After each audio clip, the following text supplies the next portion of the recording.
Hola, ¿qué tal? Bienvenidas y bienvenidos a esta mesa sobre arte y mujeres. Es la mesa número 4 de este simposio internacional Emilia Beltrán y Puga, Estudios históricos sobre mujeres y debates de género. Su servidora Hilda Monraz le da la más cordial bienvenida a todas las que se están conectando. Esta es una mesa completamente virtual en la que tenemos participantes de diferentes partes del país y fuera del país, de México, y pues tenemos mucho gusto en presentarlas. Les recuerdo la dinámica. Cada una de las presentadoras tiene entre 15 y 20 minutos para su presentación. Algunas de ellas van a ocupar también algún elemento visual, por lo que les pedimos que lo compartan en pantalla.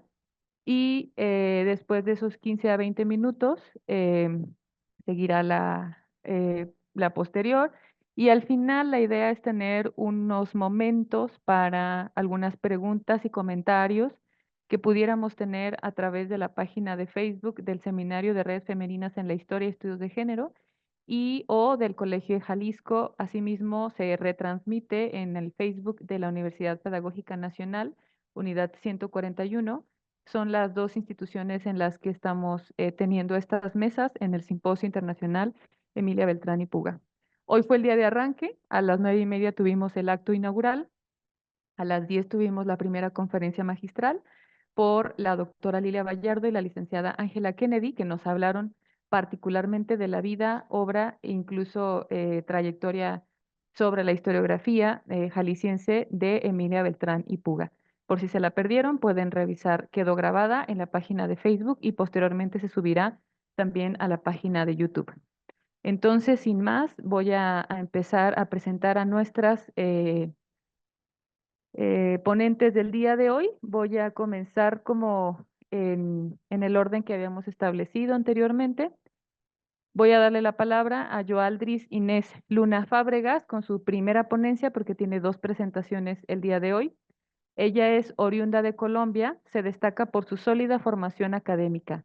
Abogada de profesión, cuenta con un posgrado en Derecho Administrativo, lo que le ha permitido profundizar en la comprensión y aplicación de las normativas y procedimientos del sector público.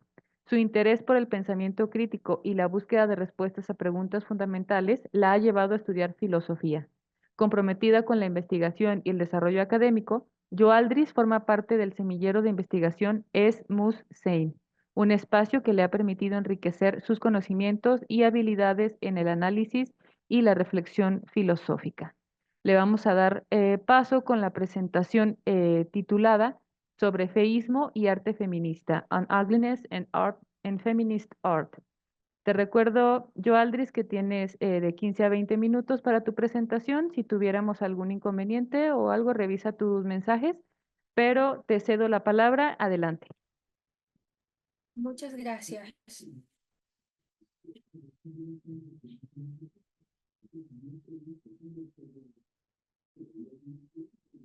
Muy buenas tardes a todos. Es muy grato el día de hoy encontrarme en tan auspiciosa entidad para ser partícipe de esta ponencia titulada sobre feísmo y arte feminista. Primero que todo, lo que pretendo con este ensayo, este artículo, es que desde el histórico abordar la lucha de la mujer contra los cánones patriarcales impuestos en la sociedad moderna y se hará analizando experiencias de ciertas mujeres que alzaron su voz en contra del patriarcado por una categoría estética poco aceptada y discriminada como es el feísmo. El feísmo es una tendencia artística o literaria que concede valor a lo feo. Entonces, para hacer este tipo de análisis voy a tener en cuenta una obra que es titulada Mientras dormíamos del 2004, que se podría catalogar como feísta, pues a primera vista es un poco incómodo de ver y para algunos tildado de feo, pero justamente es lo que busca la artista, en este caso Lorena Wolfer, expresar por medio de esta obra incómoda la representación y el sufrimiento que vive cualquier mujer por su condición de ser mujer. Primero que todo debemos tener en cuenta cuál es la concepción que manejamos sobre lo bello y lo feo. Lo bello y lo feo, según los griegos antiguos, vendría siendo aquello que es catalogado como lo bueno y lo malo. Para Víctor Hugo en Cromwell, él sostiene lo siguiente. La musa moderna verá las cosas con una mirada más alta y más extensa. Ella sentirá que no todo en la creación es humanamente bello, que allí existe lo feo al lado de lo bello, lo deforme junto a lo gracioso, lo grotesco al revés de lo sublime, el mal con el bien y la sombra con la luz. Esto haciendo referencia a lo bueno y lo malo, pero como una relación de yin y yang. Primero que todo, si el feísmo es la tendencia artística o literaria que concede valor estético a lo feo, hay que separarlo netamente de lo feo, estéticamente hablando. Pero ¿cómo entendemos lo feo del feísmo? Para entenderlo hay que tener en cuenta ciertas cualidades que se le debe atribuir a la obra. Vendría siendo lo feo como aquello que no contiene trasfondo, no hace crítica social, y sin embargo el feísmo como aquel que a pesar de sus tonalidades, herramientas y demás, contiene un trasfondo social que vendría siendo crítica social. En este caso tenemos dos obras. El primero es un cerdo antropomorfo que hace relación a la Sagrada Familia, pero es una crítica social que se hace en Venezuela para ir en contra de los cánones o de la política institucional mal implementada dentro del país por Nelson Garrido, el fotógrafo de esta fotografía. Y abajo tenemos un arco de basura que es hecho por la artista Katy Stowe, la cual sostiene que simplemente el hecho de crear un arco de basura es porque no tiene trasfondo social, sino más simplemente por la creación netamente de esta. Ella contiene que su arte es pop ingenuo, sin embargo, Nelson Garrido sostiene que la estética de lo feo lo ha llevado a desenvolverse de manera más eficaz en el ámbito en el cual se está moviendo. Entonces, ¿qué tiene relación el feísmo con el feminismo? Si el feminismo propone a la mujer un compromiso político y un cambio para sí y para el mundo, el feminismo plantea un compromiso para la plena apreciación de lo que las mujeres inscriben, articulan e imaginan en formas culturales, las intervenciones en el campo del sentido y la identidad que proceden en ese lugar llamado la mujer o lo femenino. Esto lo sostiene Pollock en McDowell 2000. Ok. Veamos, si el feminismo es algo de la mujer para la mujer y el feísmo es la categoría estética que le da valor a lo feo, al juntar estas dos obras de arte teniendo en cuenta las cualidades del feísmo y del feminismo, se busca hacer una crítica social feminista nacida de mujeres para mujeres en contra de los cánones patriarcales interpuestos por la sociedad. Pero ¿cómo se hace esto? Esto no solamente tiene cabida en la modernidad, sino que esto también vendría siendo desde tiempos inmemoriales, como Artemisa Gentileschi en su Alegoría de la Inclinación, en el cual esta obra era totalmente desnuda, pero fue censurada poco después. Ahora, primero que todo hay que entender que en el feminismo, en el arte hay feminismo, pero no todo es feísmo. Entonces, tenemos primero que todo topologías eróticas de Cilia Sánchez, en el cual vemos que ella misma evalúa su arte como feminista, pero desde una manera armónica, busca dar armonía por medio de su cuarto, medio de su arte. Mientras que mientras dormíamos de parte de Lorena Wolfer, lo que intenta es hacer crítica social, ya que el trasfondo del performance como tal constituye a una crítica equivalente a una protesta social en el cual ella toma plumones, se marca su cuerpo por medio de los reportes policiales que en ese entonces había mujeres desaparecidas y ella toma un plumón, marca las heridas en las cuales los cuerpos de estas mujeres fueron halladas, esos golpes, hematomas, cortaduras, quemaduras y todo lo demás. Mientras tanto, en topologías eróticas, lo que se busca es el equilibrio de las tonalidades dentro de la obra neta, pero sin nada de críticas sociales, netamente una obra de arte careciente de trasfondo. Mientras tanto, en Mientras dormíamos, se busca hacer crítica. Por lo tanto, se ve se ve que el feminismo irradia de las dos obras de arte, pero una se podría considerar más social, más crítica que la otra. Entonces, el cuerpo femenino, según Sánchez y Wolfart, ellas utilizan el cuerpo como expresión artística. Sánchez busca el equilibrio en su obra, que ésta sea armoniosa, y Wolfart, por el contrario de su obra, mostrar lo aberrante que es un feminicidio de manera específica, que es el caso de Juárez, en el cual se basa ella para realizar este performance. Entonces, a manera de conclusiones podemos tener en cuenta que el feísmo sí puede haber una categoría específica del arte feísta, o sea, un feísmo feminista. Y cuando se habla de lo feo y el feminismo, cuando se habla de feminismo, se relaciona el arte que muestra lo feo, lo antiestético, pero a modo de crítica social, no careciente de ella, sino acompañada de ella.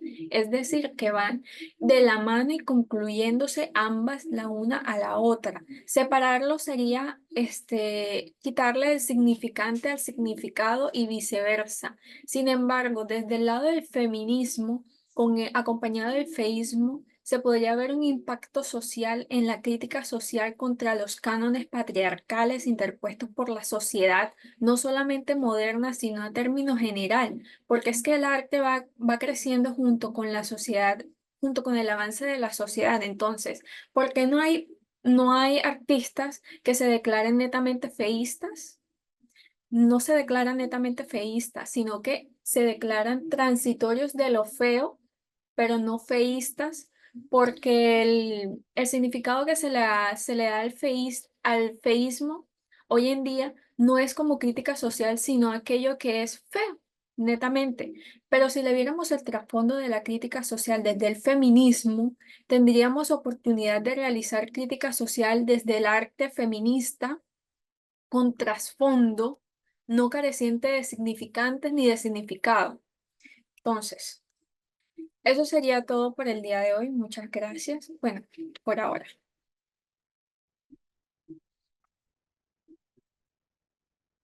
Muchas Gracias. gracias. Muchas gracias, Joaldri, por también atenerte a los tiempos de la exposición. Vamos a pasar a la siguiente exposición para igual al final tener a lo mejor algún momento eh, de diálogo en el que podamos compartir las reflexiones. Voy a dar paso entonces a Sofía Quetzali Jiménez Gutiérrez. Me permito leer una pequeña semblanza sobre ella. Ella es originaria de la Ciudad de México. Estudia actualmente la licenciatura de Literatura Dramática y Teatro en la Facultad de Filosofía y Letras de la Universidad Nacional Autónoma de México.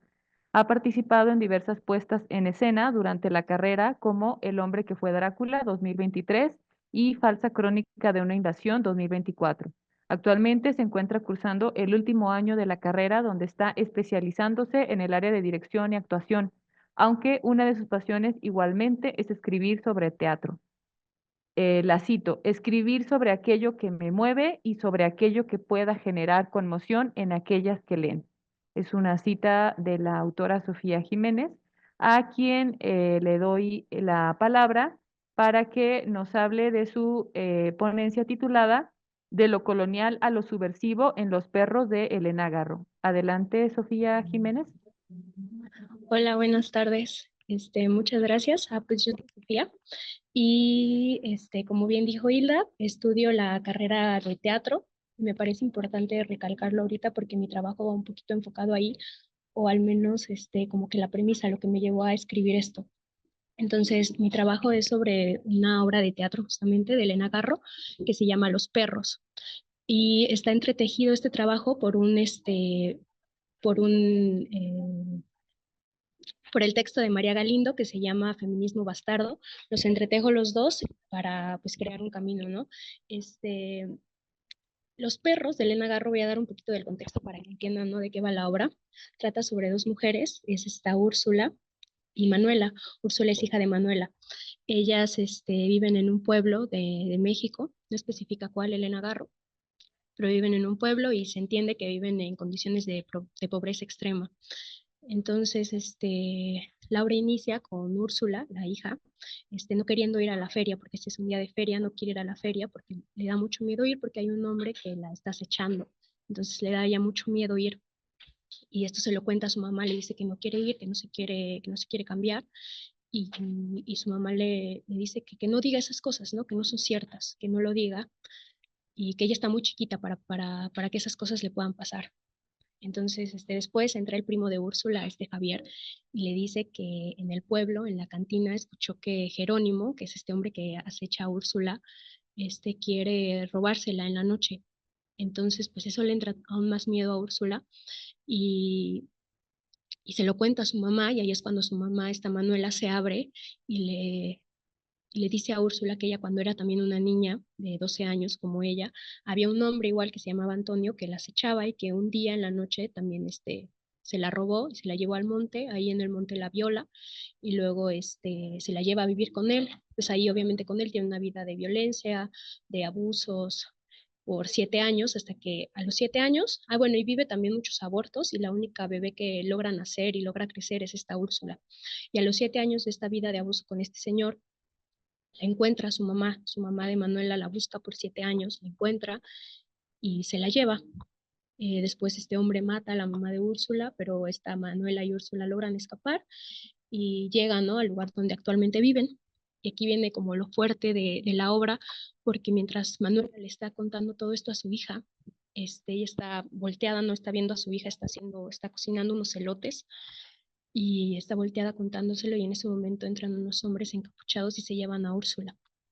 Y después está Manuela voltea donde estaba su hija cuando termina de contarle su historia y pues ya no la ve, ¿no? Entonces solamente la acotación dice que Manuela avanza hipnotizada al lugar donde estaba su hija y, y nada, que dice qué silencios están los perros de mi casa. Ojalá no les hayan mochado las patas. Qué silencios están los perros de mi casa. Y ahí termina la obra. Y yo cuando la leí por primera vez, pues obviamente se te hace un nudo en el corazón, se te hace un nudo en la garganta, ¿no? Y te provoca mucha impotencia, porque pues esta Elena Garro lo que hace es una obra muy corta de 21 páginas y Elena Garro lo que hace en esas cortas páginas es muy contundente, ¿no? Te muestra un estado de violencia en el que las mujeres vivimos, que es muy, muy feo. Entonces, reflexionando en clase, en casa, llegaba a esta conclusión de que sí, en efecto, el trabajo que Elena Garro hace es excepcional, ¿no? Es muy bueno, pero al retratarte este estado de violencia en el que vivimos, pero yo me preguntaba y nos preguntábamos en clase como teatreras, como escritoras, como actrices, como directoras, cómo montaríamos los perros, ¿no? ¿La dejaríamos tal y como está? ¿O qué le cambiaríamos? ¿O al final haríamos un performance? ¿O qué mensaje daríamos, ¿no? O sea, ¿la dejaríamos así como está, diciendo este es el estado de las cosas y no se puede hacer nada para cambiarlo? ¿O qué haríamos desde nuestro lugar, ¿no? Como teatreras. Entonces es de ahí donde surge mi necesidad por escribir este ensayo y por agarrar este texto de María Galindo que se llama Feminismo Bastardo, que María Galindo es una activista feminista boliviana que se sale un poco como de la norma de feminismo, ¿no? Ella se sale de los estereotipos, rompe con hegemonías, rompe con paradigmas, ¿no? Se sale y habla un poco más de estos feminismos un poco más, podríamos decirlo, ocultos, ¿no? Estas mujeres que no solemos ver o que creemos que no tienen voz o algo así, ¿no? Entonces es aquí cuando yo comienzo mi trabajo preguntándome cómo convertiría yo a Manuela y a Úrsula en sujetas de cambio, ¿no? Cómo las haría hacedoras para mover a su comunidad. Entonces yo primeramente me decía, pues primero hay que reconocer el mundo en el que vivimos, ¿no? Reconocer que como mujeres cargamos con una herida patriarcal, y no solo patriarcal, también una herida colonial, porque la colonia no solo trajo el patriarcado, también trajo el clasismo, también trajo el racismo. Entonces, cómo estas violencias se van sumando en nuestros cuerpos y cómo vamos enfrentando el mundo y vamos habitando el mundo con esas violencias. Y es ahí cuando María Galindo habla sobre el bastardismo, sobre reconocernos bastardas frente al mundo como hijas no deseadas de este colonialismo, de este patriarcado, ¿no? Y salirnos. Ella habla que el bastardismo es hurgar en la historia, es preguntar sobre aquello que no nos tienen permitido preguntar, es escarbar, ¿no? Es reconocer nuestro origen como un origen de violación, como un origen violento, porque así fue. Y a partir de eso, ella menciona que confronta su identidad, ¿no?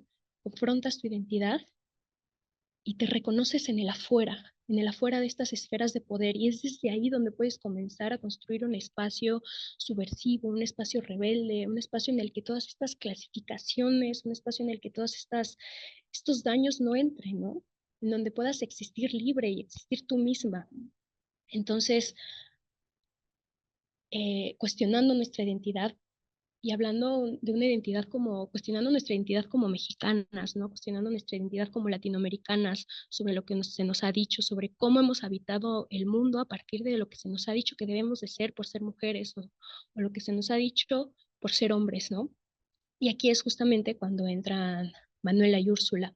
Yo me preguntaba qué pasaría si Manuela, reconoce su historia, ¿no? Enfrenta su historia, se reconoce como bastarda y le cuenta a su hija toda esta historia de lo que ella vivió, no como un significado de advertencia, porque yo al reflexionar y al analizar esta obra me daba cuenta que al final de la obra, cuando se llevan a Úrsula, una ya no tiene que imaginarse qué es lo que le va a pasar a Úrsula, a su hija, porque Manuela ya te lo contó antes, ¿no? O sea, ya no deja espacio a la imaginación, porque ya sabes exactamente paso por paso lo que le va a pasar a Úrsula, porque Manuela ya se lo dijo.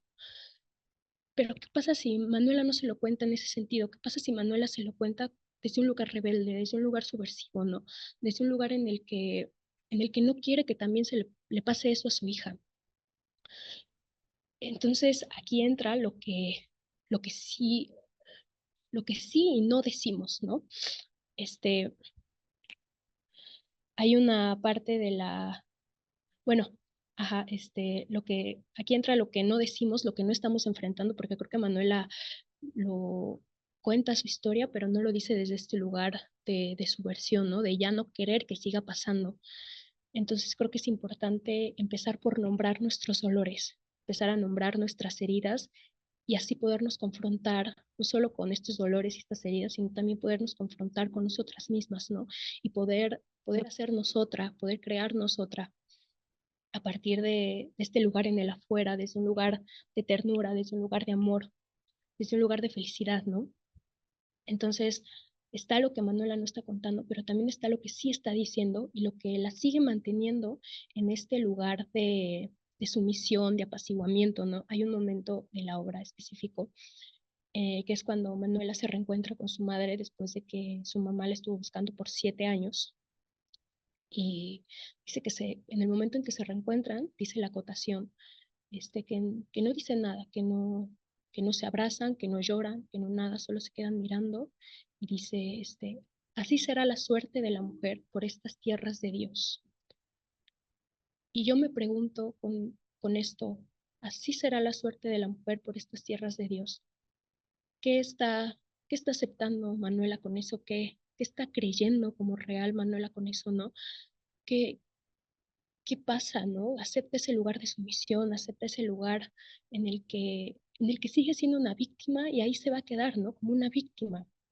Y, y yo aquí también quiero hacer como un paréntesis en no, como que mi discurso no va hacia culpabilizar o responsabilizar únicamente a Manuela, a Úrsula y a todas estas mujeres, porque yo sé que ellas no son las únicas que tienen la labor de hacer algo, ¿no? Por su comunidad y cambiar. También están los hombres y ahí es cuando en mi ensayo yo me preguntaba, están aquí también todos estos hombres y qué pasaría, por ejemplo, si Javier, eh, su primo de Úrsula, no va solamente a advertirle como, pues esto te va a pasar, van a venir ellos a robarte y yo no puedo hacer nada. ¿Qué pasa si en lugar de ser cómplice de ellos, vas a ser aliado de ellas, ¿no? ¿Qué pasa si un hombre en esa comunidad se revela? ¿Qué pasaría con los demás? ¿O qué pasaría si a Antonio y a Jerónimo se les educaba diferente, ¿no? Porque una de las premisas más importantes en este texto de María Galinda es que ella dice que el feminismo no es un proyecto de derechos para las mujeres, sino un proyecto de transformación social. Y es ahí donde es la lucha, ¿no? Donde es el movimiento, donde es la pelea, yo creo. Y es ahí donde pueden entrar los Antonios y los Jerónimos a cambiar su pensamiento y a no creerse poseedores del cuerpo, de las vidas de las mujeres, porque es lo que se les enseña, ¿no? En el patriarcado. Si lo hacen es porque se les enseñó. Si lo hacen es porque lo vieron o porque se aceptó así, ¿no? Los hombres son así y son los victimarios, porque esa es la norma, ¿no? Y las mujeres somos las sumisas y las que recibimos las violencias, porque esa también es la norma. Entonces, justo me atengo mucho a esto que dice María Galindo, que el feminismo no es un proyecto de derechos, sino un proyecto de transformación de estructuras. Hay que comenzar a transformarnos desde la base, ¿no? Y así entonces poder salir de ese lugar de víctimas. Yo creo que es muy importante que Úrsula despierte, que Manuela despierte y salga de ese lugar de víctimas, que yo tampoco digo que sea fácil salir de ahí, ni siquiera reconocer que estás ahí, ¿no? Pero creo que es un buen primer paso, es lo que yo pienso que haría eh, si yo montara esta obra, ¿no? O si tuviera la oportunidad de cambiarlas o de decirles algo a estas dos personajes. Y justamente aquí entra con todo esto un término que acuña María Galindo en su texto, que es la despatriarcalización, que es como este lugar en común donde todos los feminismos encuentran como esta respuesta, y es la misma respuesta que yo encuentro en mi ensayo, ¿no? Porque creo que mi ensayo está repleto de muchas preguntas y creo que de muy pocas respuestas. Es muy complicado encontrarle una respuesta o una salida a esta violencia que llevamos cargando desde hace siglos, ¿no? Pero ella habla de la despatriarcalización, y de la despatriarcalización, y dice que es lo que hacemos las feministas con la casa, con el trabajo, con la escuela, con la calle. Es lo que ella dice, ¿no? Esta transformación desde la base, desde la estructura, desde la educación, desde cómo nos relacionamos con la otra, desde mirarnos con la otra. Yo pienso que el cambio, que el feminismo no está en la academia, no está en los libros, no está en la teoría, ¿no? Está en mirarnos la una a la otra, está en escucharnos, en observar los lugares no comunes por los que siempre pasamos, ¿no? El transporte público o la cárcel de mujeres, o observar a nuestras abuelas, los pesares que cargan, está ahí, ¿no? Y creo que es cuando nos miremos, cuando nos conozcamos, que podemos lograr este cambio de la base. Hay un pasaje que me gusta mucho del feminismo bastardo.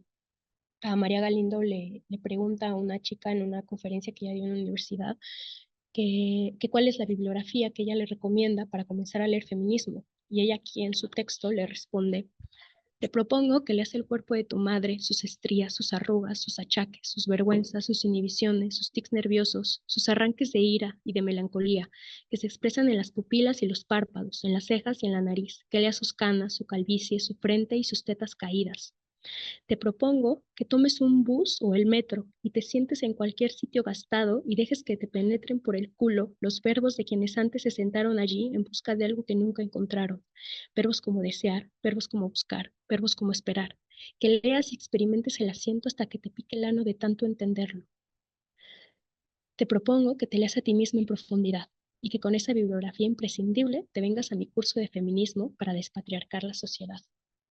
Y creo que es ahí, ¿no? Creo que es ese lugar. Y bueno, en mi ensayo pongo muchísimos más ejemplos, no solamente me enfoco en Manuela y en Úrsula, me enfoco también en unos viejitos que encuentran a Manuela cuando después de que este señor la viola en el monte, la encuentran unos viejitos y se la llevan a su casa para curarla.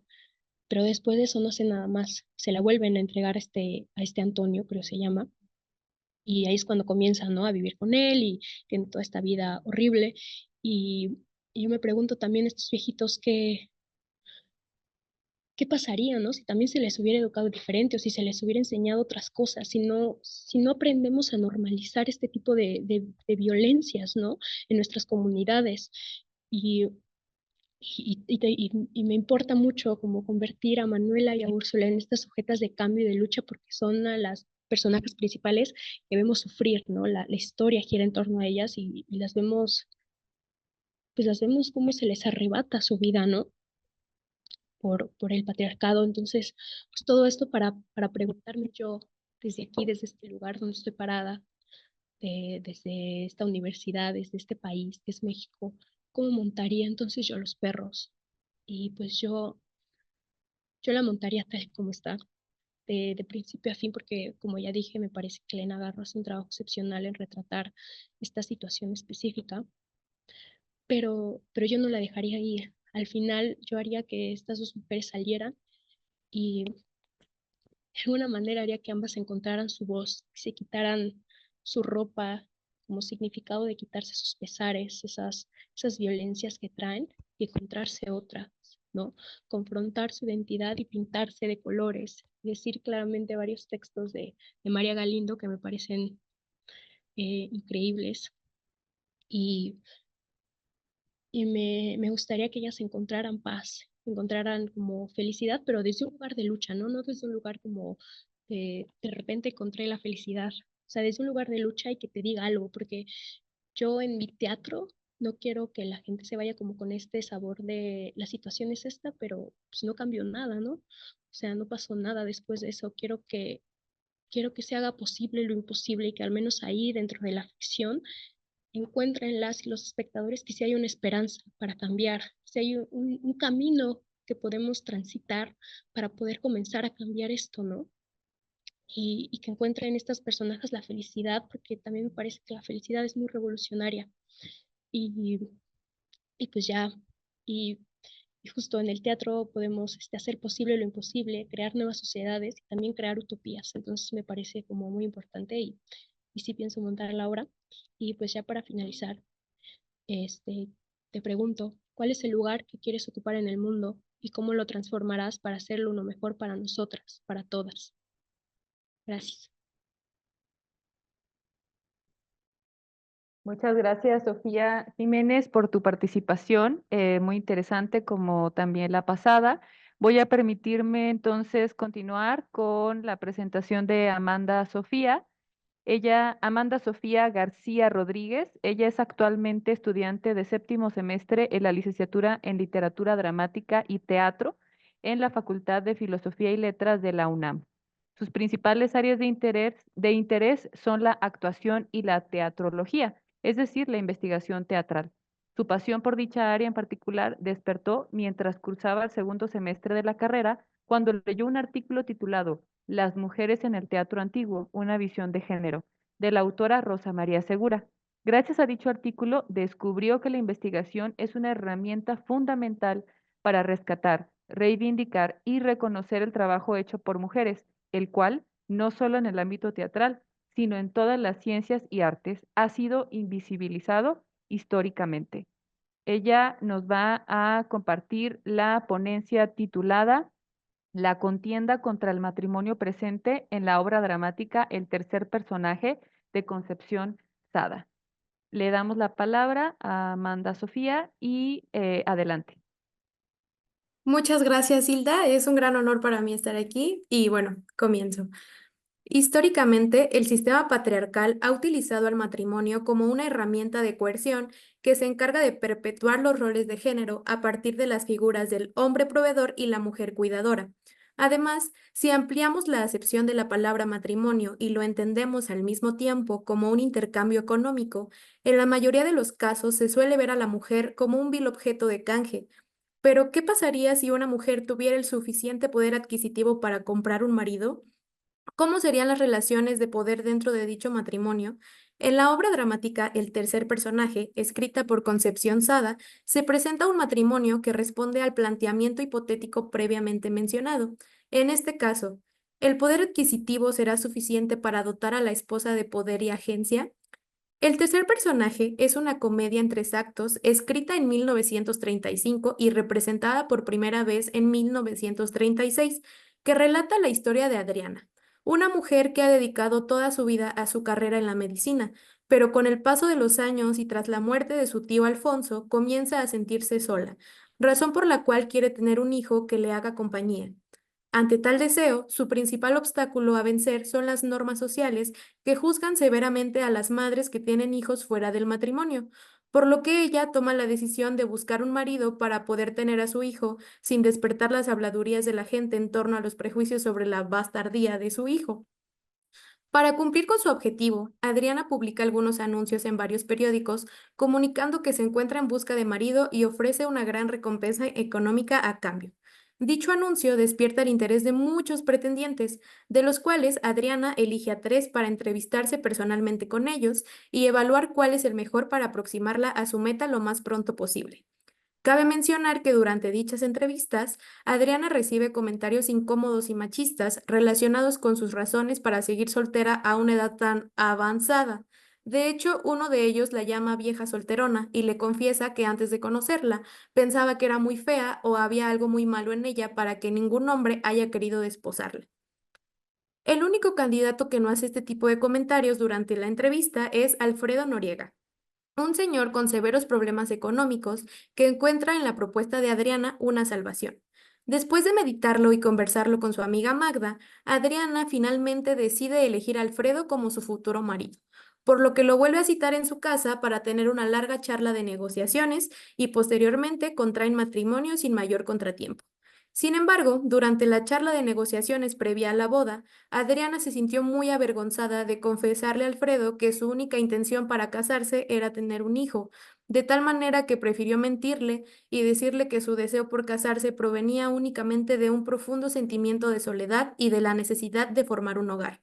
Por tal motivo, Alfredo consideró innecesario e imprudente consumar el matrimonio durante la noche de bodas y durante todas las noches posteriores a ella. Es decir, entre ellos nunca sucedió ningún acto coital que pudiera darle a Adriana el hijo que tanto esperaba. El tiempo pasa y Adriana, por más que lo intenta, nunca reúne el valor suficiente para pedirle a Alfredo que consumen el matrimonio. Al cabo de un año, en donde la pareja pasa más tiempo separada que unida, ambos deciden solicitar el divorcio, puesto que Adriana se encuentra demasiado frustrada al no poder lograr su cometido y por otra parte, el estado financiero de Alfredo ha mejorado lo suficiente como para ya no necesitar el sustento monetario de Adriana. Se divorcian con la misma velocidad con la que se casaron, y después de unos días, Alfredo se da cuenta de que en realidad está enamorado de Adriana y decide volver a buscarla y preguntarle si ella también siente lo mismo. En el preciso momento en que Adriana está por enunciar su respuesta, se termina la obra, dejando a Alfredo y a todos los lectores y espectadores con la duda sobre si ese amor es correspondido o no. Ahora bien, ¿por qué la obra se llama El tercer personaje si aparentemente no tiene ninguna relación con las cosas que acontecen en la obra? La respuesta a dicha pregunta es que dentro de la obra existe un personaje que literalmente se llama el tercer personaje, que tiene intervenciones esporádicas que no pueden ser escuchadas por el resto de los personajes.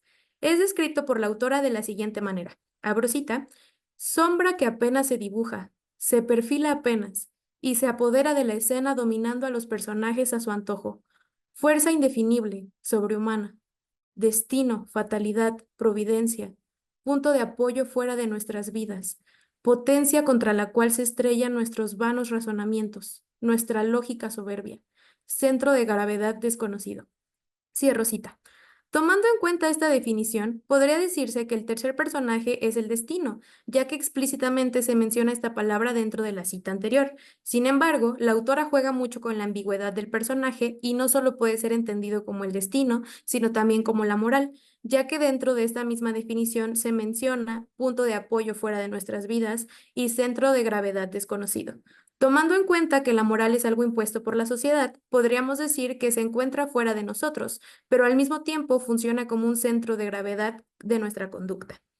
Considero que hay un parlamento clave del tercer personaje en donde se dibuja claramente su doble función como destino y como moral, el cual es el siguiente. Abro cita. Libres, libres. ¿Quién ha dicho que sois libres? ¿No os dais cuenta que solo sois instrumentos en mis manos? ¿Que os he movido a mi antojo? Hay que contar un poco conmigo, Adriana. Cierro cita. En dicho parlamento, al decir que los otros personajes no son nada más que instrumentos en sus manos, se puede interpretar como si el tercer personaje fuera el destino que teje y entreteje la vida de todos los personajes a su antojo, pero al mismo tiempo la moral también puede cumplir esa función al tener tanto peso dentro de las conductas y las decisiones de los personajes, sobre todo en Adriana, que en toda la obra su comportamiento se rige estrictamente por la moral. Por ello, el personaje puede ser interpretado como ambas cosas al mismo tiempo. La ambigüedad que existe dentro del tercer personaje para poder determinar si es una representación abstracta del destino, de la moral o de ambas, me parece bastante atinada por parte de la autora, ya que en la mayoría de los casos ambos factores cobran una gran relevancia al momento de tomar la decisión de contraer matrimonio. Ahora bien, hablemos del matrimonio de Adriana y Alfredo. Desde un inicio, es decir, desde la entrevista, Adriana se muestra sumisa a pesar de ser ella quien tiene el poder adquisitivo, tal y como se muestra en la siguiente conversación. Abro cita. Adriana, con dulzura. Yo pido un hombre, un marido, un hogar, Ya lo he dicho antes. A prueba, por supuesto.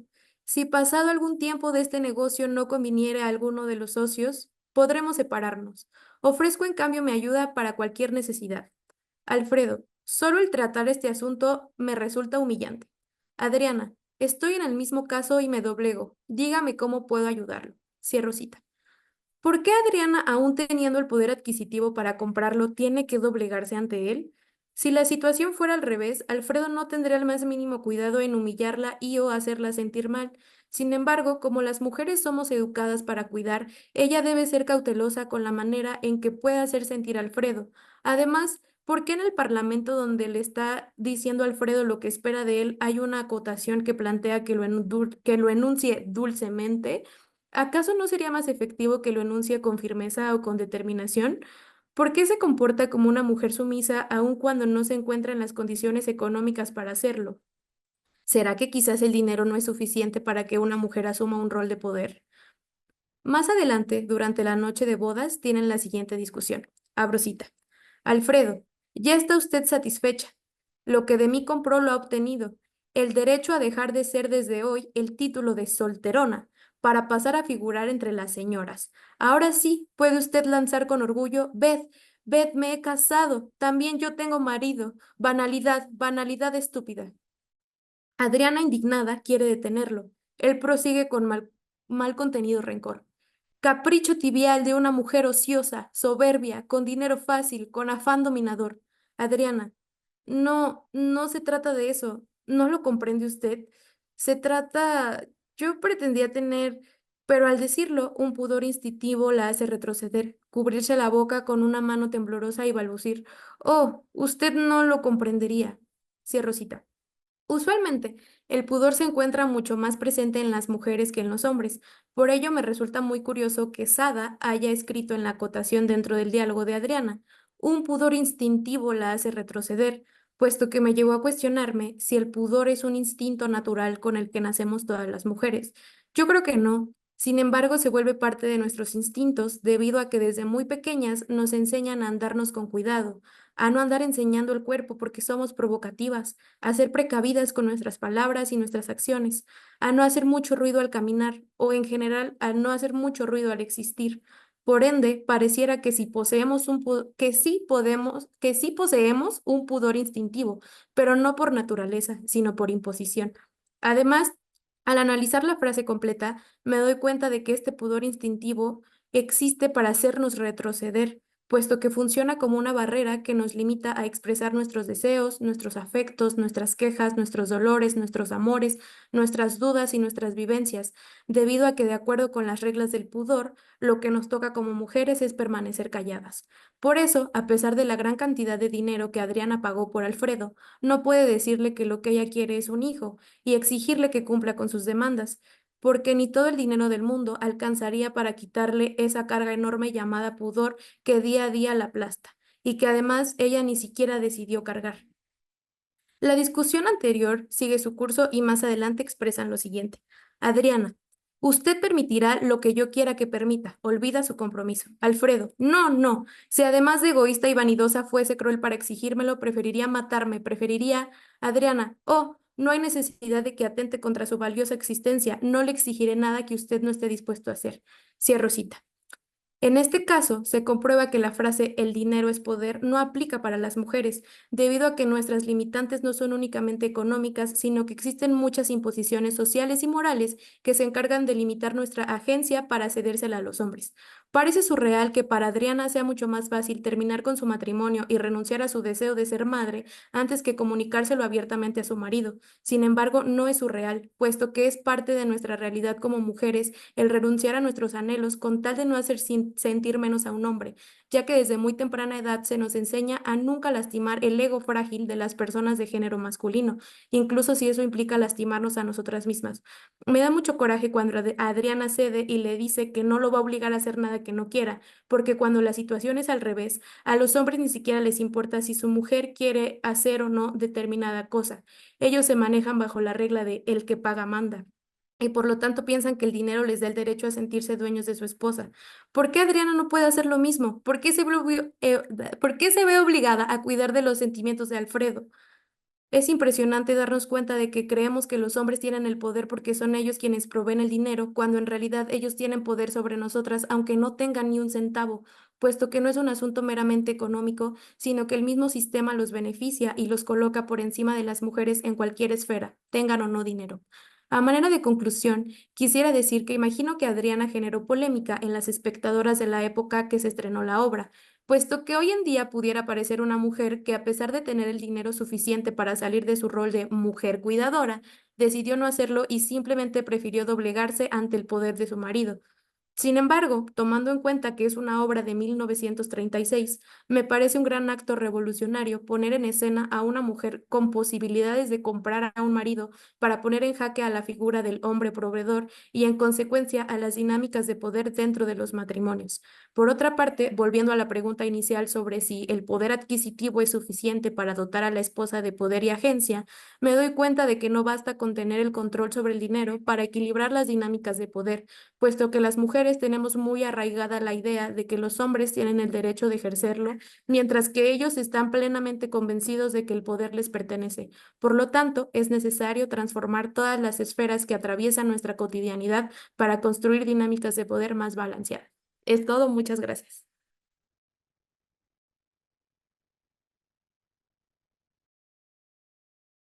Muchas gracias, Amanda Sofía García, por tu presentación. A continuación, voy a dar paso a le voy a dar la palabra a Elizabeth Chávez, no sin antes presentarla. Elizabeth Chávez Serrano es maestra en Patrimonio Cultural de México por la Universidad Autónoma del Estado de Hidalgo y licenciada en Artes Visuales por la UNAM. Su principal área de estudio son las primeras mujeres fotógrafas mexicanas y los contextos en que trabajaron. Actualmente estudia a María Santibáñez como parte del doctorado en Historia y Etnohistoria del INA. Participa en los seminarios La mirada documental y El sabor de la imagen, Dirección de Estudios Históricos, en el proyecto editorial La fotografía en México siglo XIX y en la Red de Historia de la Fotografía Mexicana del Instituto Mora. Por su investigación de maestría sobre la fotógrafa del siglo XIX, María Guadalupe Suárez, recibió la medalla al mérito académico UAE 2021. Ella nos va a presentar la ponencia titulada María Santibáñez, una artista fotógrafo. Adelante, Elizabeth Chávez. También mencionarles que ella envió un cartel y a las 5 de la tarde el día de hoy vamos a tener la presentación. Parece ser que esa no se va a poder transmitir, pero la vamos a grabar para después mandarles el video y publicarlo en las redes sociales. Adelante, Elizabeth. Excelente, muchas gracias. También por mencionar lo del cartel, ojalá que pueda recibir opiniones que van a enriquecer mucho el trabajo. Bueno, esta investigación está en proceso, por lo tanto habrá omisiones que se deben tanto a los límites de este espacio, pero también a que hay elementos que aún están siendo trabajados. Entonces, bueno, vamos a comenzar. El tema es María Santibáñez, una artista fotógrafo. Sé que lo que usted vale se lo debe a sí misma. Con esta frase, María Ríos Cárdenas, directora de la revista Mujer, comenzó la entrevista que le hizo a la fotógrafa María Santibáñez con motivo de su participación en el certamen La Mujer Más Inteligente de México, organizado por la misma revista en 1927. En aquella ocasión, la escritora feminista le pidió a Santibáñez que le diera algunos datos sobre su vida, pues consideró que su ejemplo podría servir, abro cita, a otras mujeres que, estando capacitadas, solamente esperan una inspiración para establecerse por su cuenta y bastarse a sí mismas. A 97 años de que este interés por María Santibáñez se expresara públicamente, seguimos teniendo pocos datos sobre su vida y obra. Esto a pesar de haber sido una de las primeras y pocas fotógrafas de estudio que lograron reconocimiento en este competido gremio de los llamados artistas fotógrafos de la Ciudad de México en la década de 1920. Aún así, lo revelado en esa y otras entrevistas, además de la información surgida de nuevas fuentes recuperadas por distintas personas interesadas en esta autora y en sus imágenes actualmente, nos permiten comprenderla como una artista y mujer independiente, activa, inteligente, que buscó alternativas y formuló estrategias para sortear las dificultades de su profesión.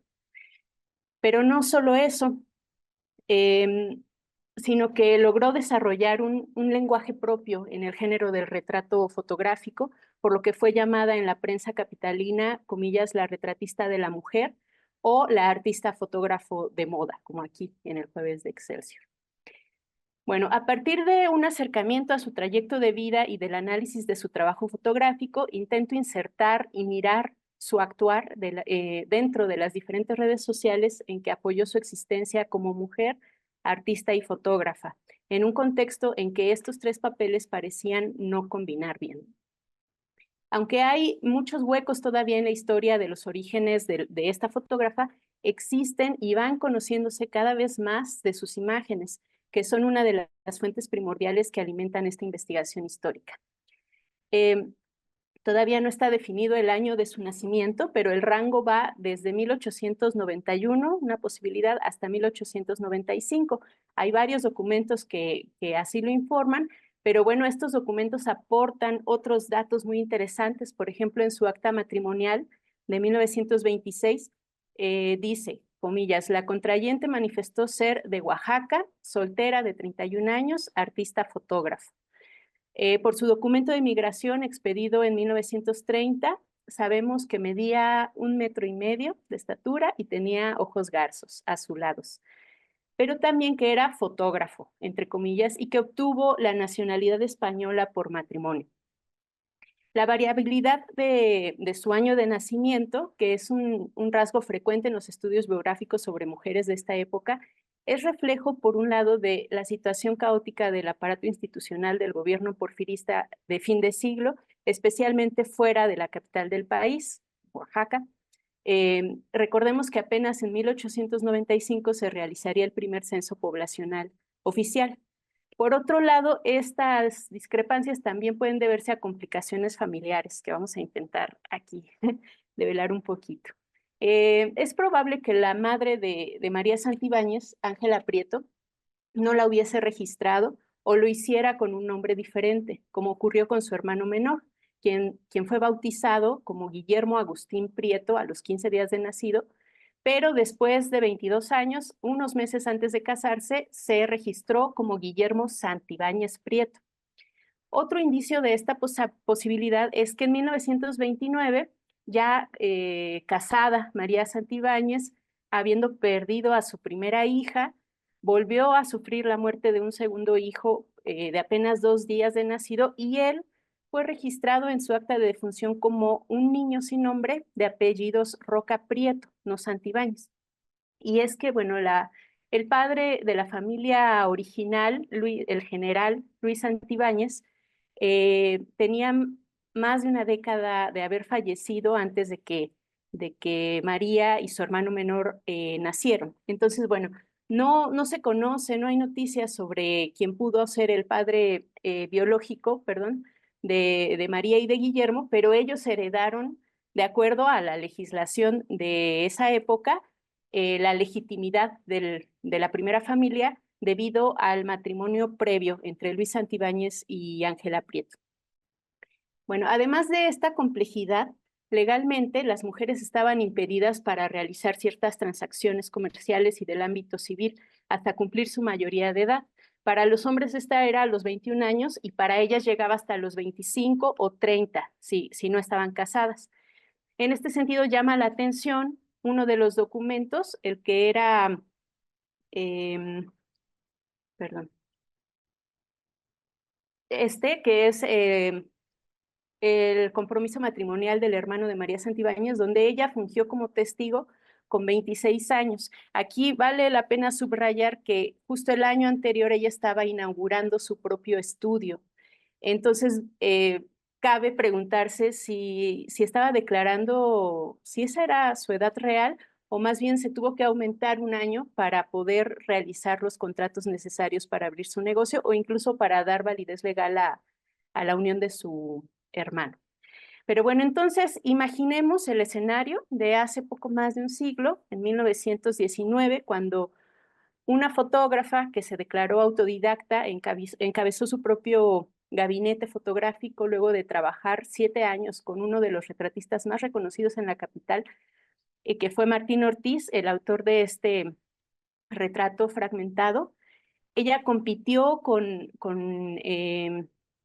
experimentados artistas, muchos de ellos formados en la Academia de San Carlos y en el extranjero.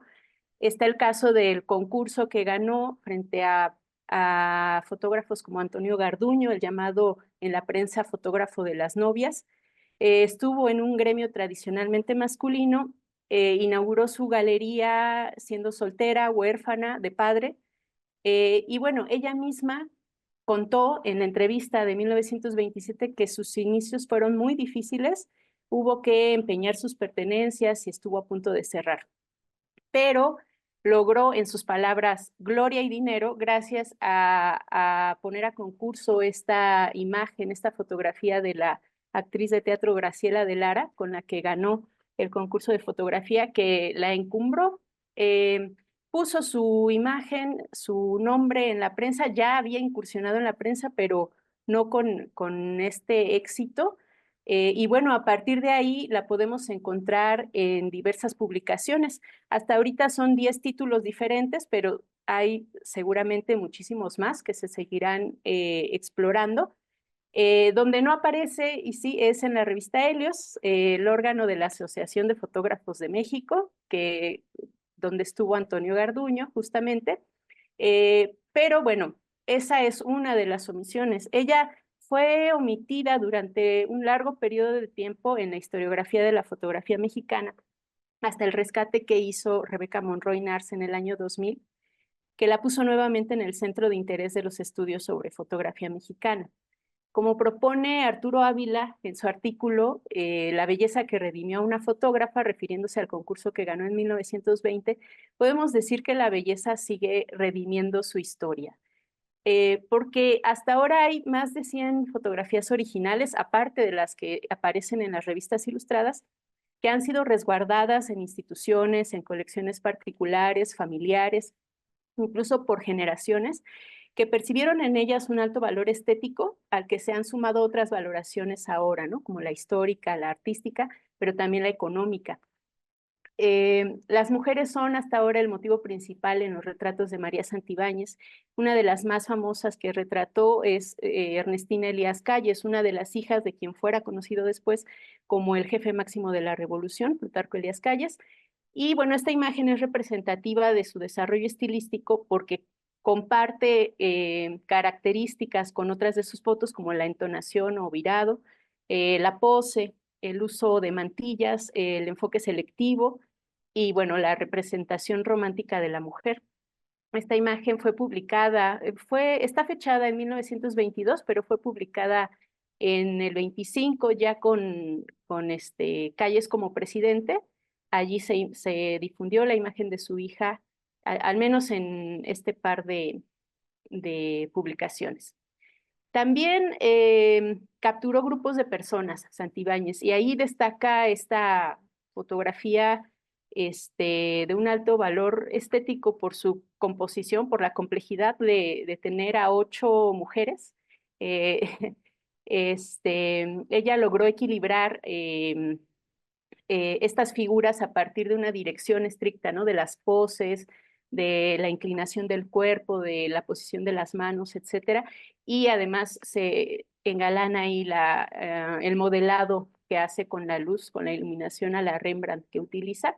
Y bueno, entre estas mujeres está Magdalena Díaz Soto y Gama, que fue hermana de un político y agrarista potosino llamado Antonio Díaz Soto y Gama. También hizo retrato de familia. Aquí también estuvo presente la élite política y la composición remite nuevamente a la tradición de la fotografía de los estudios del siglo XIX, con el telón, con la columna, el cortinaje, la silla de estilo barroco, un cojín donde descansan los pies de la madre de familia. Ella es María Llovera Sosa, con su hijo Druso Garrido Llovera, de marinero, y su esposo Tomás Garrido Canaval, quien fue gobernador del estado de Tabasco durante la presidencia de Venustiano Carranza. Vinculada también con este último, aparece como alegoría de la ópera la violinista prodigio Celia Treviño Carranza, sobrina lejana de quien fuera presidente de México entre 1917 y 20. Y bueno, aquí el atrezo representa ahora una especie de jardín con cisnes, vegetación, lo que parece el remate de una balaustrada. Aquí también hay elementos que la autora incorporó en muchos de sus retratos, como los amplios tules, las coronas y cadenas de flores y rosas que son muy características de su obra y también de la de algunos colegas, la túnica con la que envolvió a sus modelos, y pues la cercanía con la estética grecorromana, ¿no? Así también retrató a una tapatía, a Soledad Anaya, una maestra y literata que hizo grandes aportaciones al sistema de enseñanza en México. Ella aparece también en esta túnica con su pelo largo. Es una reminiscencia muy clara al lenguaje pictorialista de Julia Margaret Cameron.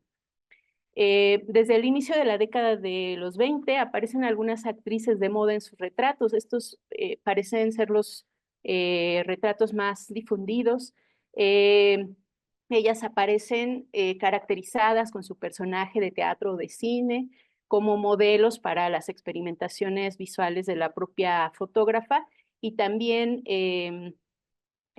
como divas al estilo italiano o con la estética vamp hollywoodense, ¿no? Del cine.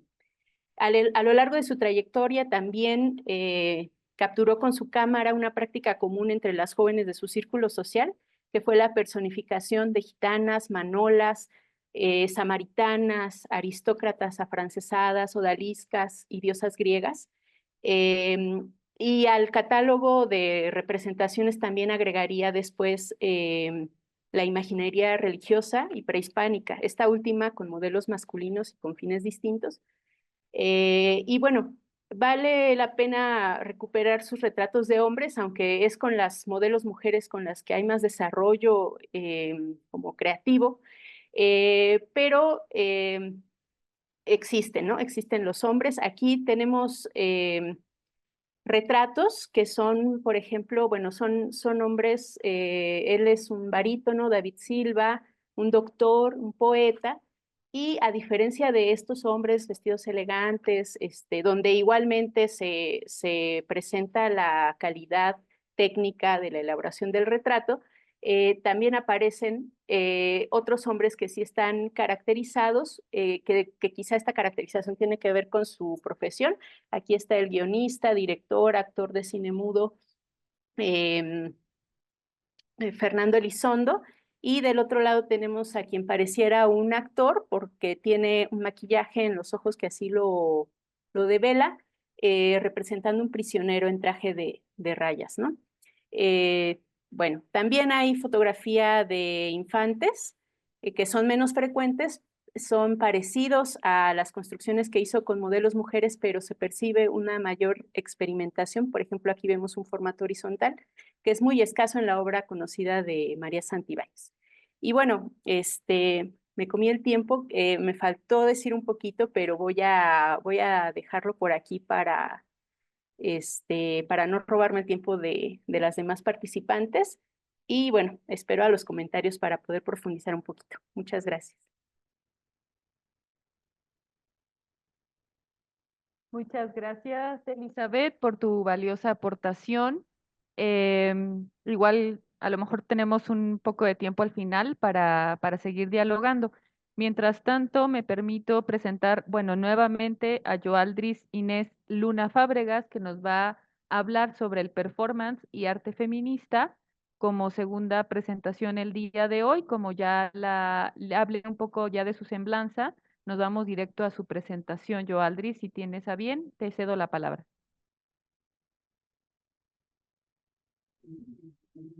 Muchas gracias.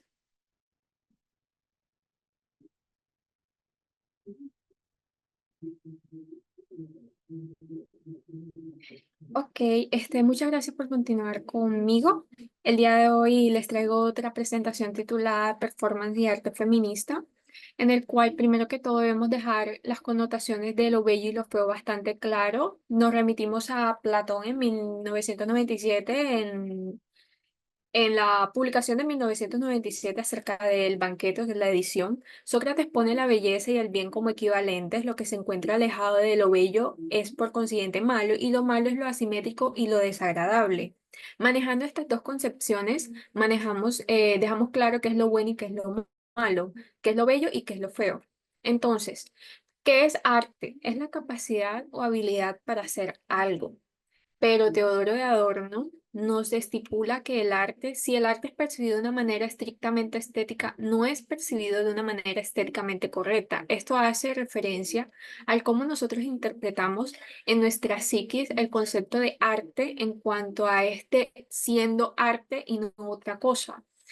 El arte es, según Jiménez, el arte es una convención cultural dependiente siempre de los cambios y modificaciones de los contextos culturales en los que se inscribe. Es decir, que el concepto de arte viene siendo una construcción social en el cual el movimiento social de nosotros en la pirámide societaria va cambiando, va evolucionando, pues el concepto mismo de arte también va evolucionando junto con él.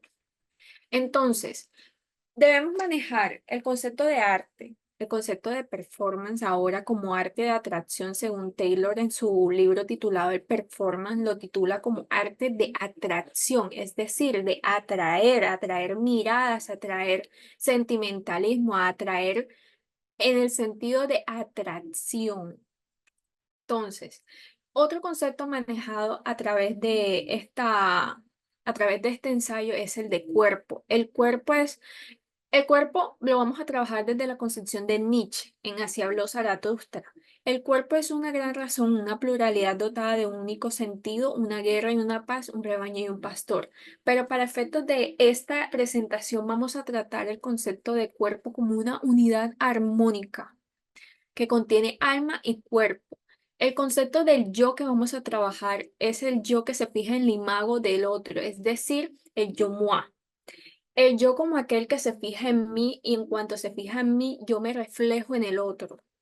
El feminismo es un movimiento de mujeres sobre mujeres y que representa mujeres, pero a su vez es un movimiento para combatir la violencia. Entonces, el performance y el arte, ¿cuál es el anclaje que tienen estos dos? El performance debe ser un arte que no se pudiera vender. A través de los años se buscaba la consolidación de una especie de arte, un arte que fuera consciente e incapaz de venderse. Y esto es lo que venimos a tener en cuenta ahora como el performance, la cual sostiene que el performance es una copia de Saciedad de la televisión y una réplica, no es arte, es entretención hacia aquel que observa. Esta es una crítica que hace Avelina Lesper en su ensayo titulado Contra el performance, en contra de que pues el performance como tal no debería ser catalogado arte. Siempre van a haber críticos en contra del performance como tal, pero la necesidad de crear un arte diferente dio cabida, dio nacimiento a este tipo de arte titulado performance como arte incapaz de venderse, que este mismo cree crítica social. Entonces, ¿qué es lo que hace que algo sea performance y no otra cosa? Es que primero que todo las ideas conceptuales sean algo vivo, algo incapaz de venderse. Explotación de la idea en cuanto al expresionismo del cuerpo, y generalmente el arte del performance se centra radicalmente en el cuerpo del artista, sostiene Taylor en su libro El Performance, pero el cuerpo que estamos trabajando es el cuerpo como unidad armónica que contiene alma y cuerpo que convive en armonía. Entonces, el cuerpo en el performance, tal como lo establece Nietzsche, el cuerpo es una razón, una pluralidad dotada de un sentido, una guerra y una paz, un rebaño y un pastor. Es decir, la unidad que tiene de cuerpo, arma y unidad armónica significativa con significante y significado, que contiene la idea conceptual y que permite por medio de él como una herramienta útil. Y la utilidad se va más que todo en el sentido de su confiabilidad. Entonces, tenemos el performance titulado Mientras dormíamos, en el cual no se limita a actos teatrales o artísticos, sino que abarca una amplia gama de actividades humanas en las que se representa y constituyen significados, desde el lenguaje hasta la expresión corporal. Cada acción humana puede considerarse un acto de performance que contribuye a la creación y negociación de significados en la sociedad. Es decir, que en el momento en que nosotros implementamos nuestro cuerpo más allá de la utilidad básica que le damos, es motivo de rechazo por ciertos críticos sociales o críticos de cualquier índole que aberran este tipo de utilidad que se le da al cuerpo en el performance. Entonces, pasamos al concepto de cuerpo útil, que en cuanto a arte es la herramienta y el medio del artista por el cual se puede expresar. Es el centro de gravedad entre las ideas y la manera de dar a conocer la obra en sí. El concepto de cuerpo engloba que solo el ser centro de gravedad del ser humano. El cuerpo es para Nietzsche conexión con la conciencia, el cuerpo, en el cual el cuerpo es un paradigma hermenéutico a la luz del cual ha de leerse la hipótesis de la voluntad del poder, sostiene Villa. Entonces, si nuestro cuerpo es la herramienta, viene siendo por su utilidad, o sea, su confiabilidad por el cual utilizamos este cuerpo como gravedad de nuestro ser humano para realizar la actividad en el performance. Entonces, lo útil nos da la seguridad, sostiene Elena Oliveras en su libro titulado Estética del Arte según la utilidad. Entonces, el cuerpo es la herramienta y el medio para el artista, lo que para la persona común es solo cuerpo y no deja de serlo. Existen diferentes formas de hacer performance, pero el performance que se le asocia más al uso corporal vendría siendo el body art o el body painting. El feminismo por medio del performance. Cuando Linda Norshlin sostiene por qué no hay grandes mujeres feministas por medio de su artículo, pues hace referencia a que no existen grandes mujeres en el no existen grandes mujeres artistas porque en sí se les encamina a actuar como hombres, pero el feminismo a través del performance representa una poderosa herramienta para desafiar y cuestionar las normas de género, para así explorar las experiencias de las mujeres en la sociedad. Entonces es el performance feminista en el cual se basa la idea de que el cuerpo y la acción pueden ser medios efectivos para transmitir mensajes políticos y sociales, así como resistir y subvertir las estructuras de poder patriarcales. El performan como una forma de crítica social y cultural que implementa el cuerpo útil para hacerse cabida dentro de la historia de por qué no hay grandes mujeres artistas. Claro que las hay, solamente que se encuentran cubiertas por una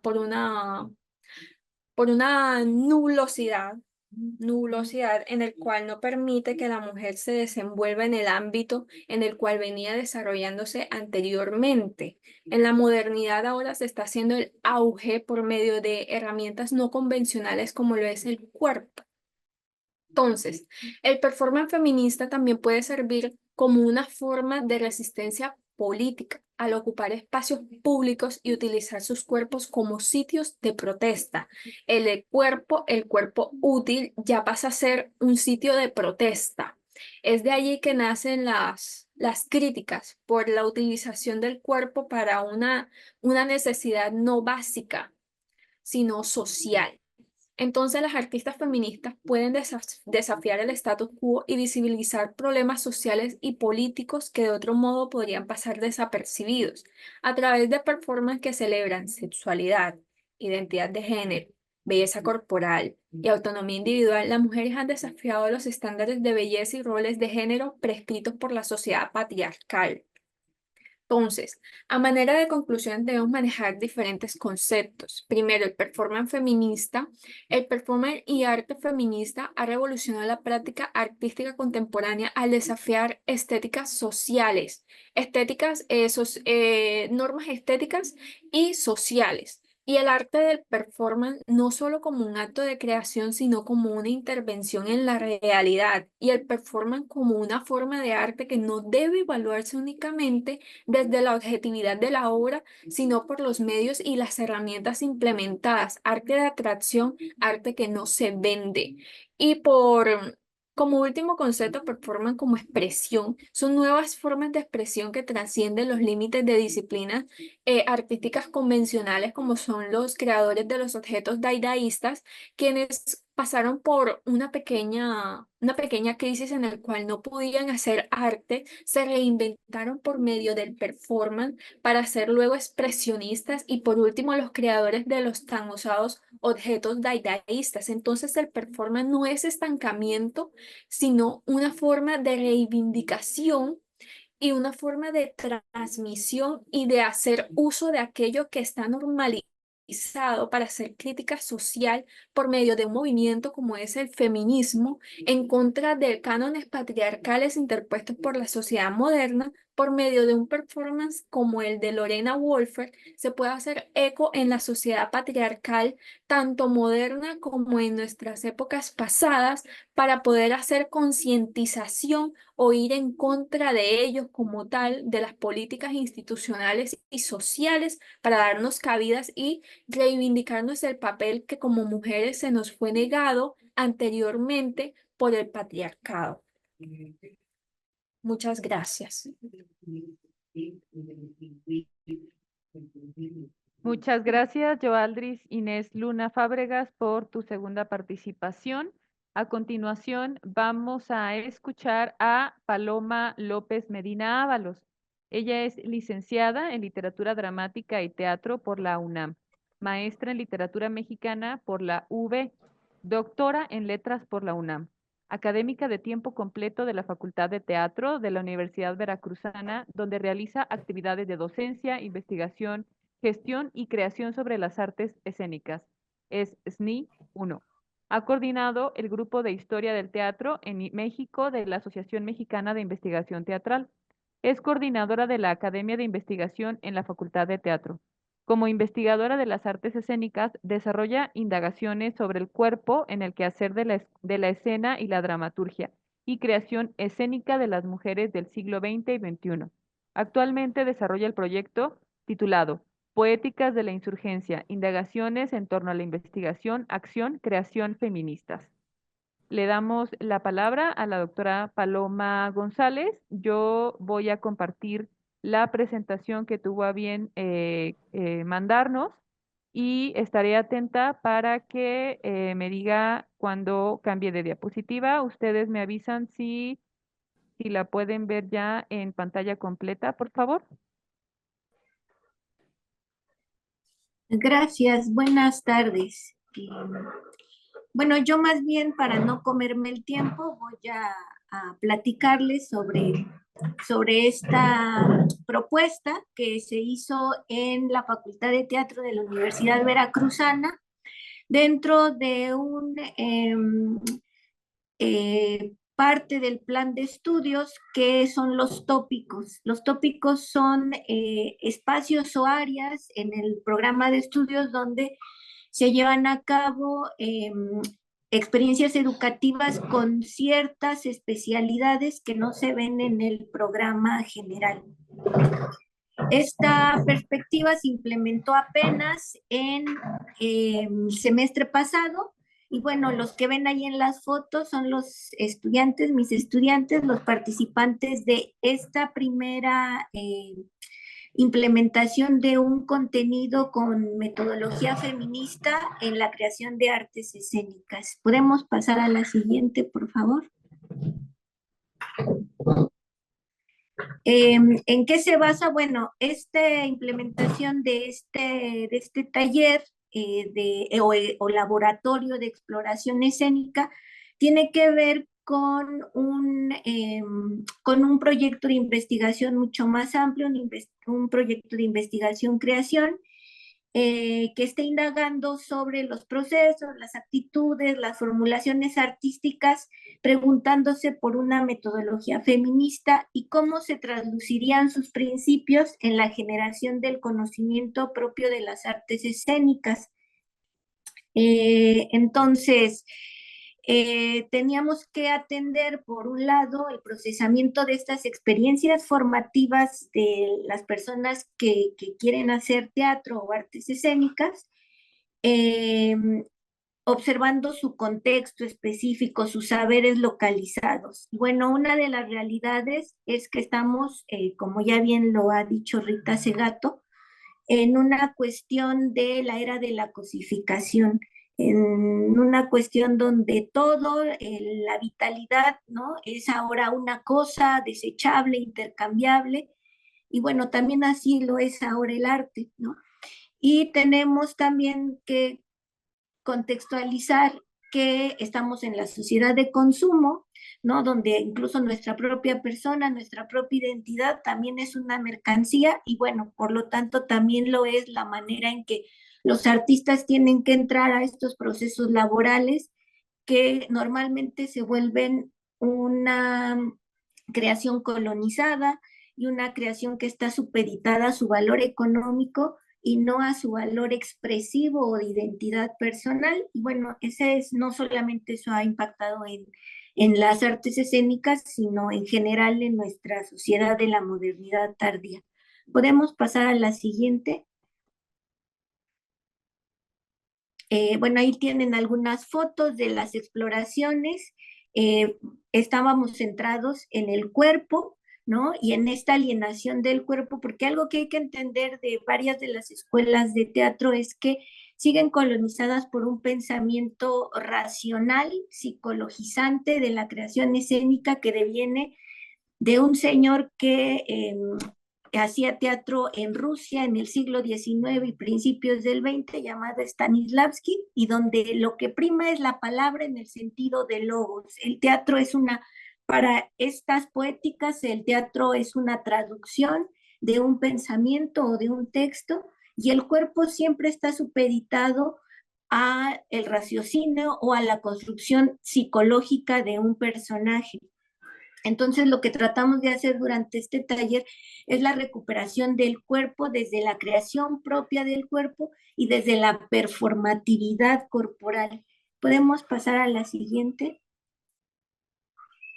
¿Qué pasa con así, en la escuela lo que hacemos es replicar los procesos creadores que se dan afuera, en el ámbito profesional. Y estos están caracterizados porque se unen a una especie de trabajo servil donde el actor o la actriz es alguien que está a las órdenes de un director, que es el que sabe, que es el que dirige la obra, que es el que pone en juego su propia perspectiva de la creación y con miras a qué, con miras a poder tener pues un sustento, pero en esa búsqueda del sustento muchas veces las creaciones escénicas se vuelven propuestas que duran un día, ¿no? O a veces ensayamos más días de los que nos presentamos y eso implica una precariedad y una desprotección para aquella persona que cursó una profesionalización, una licenciatura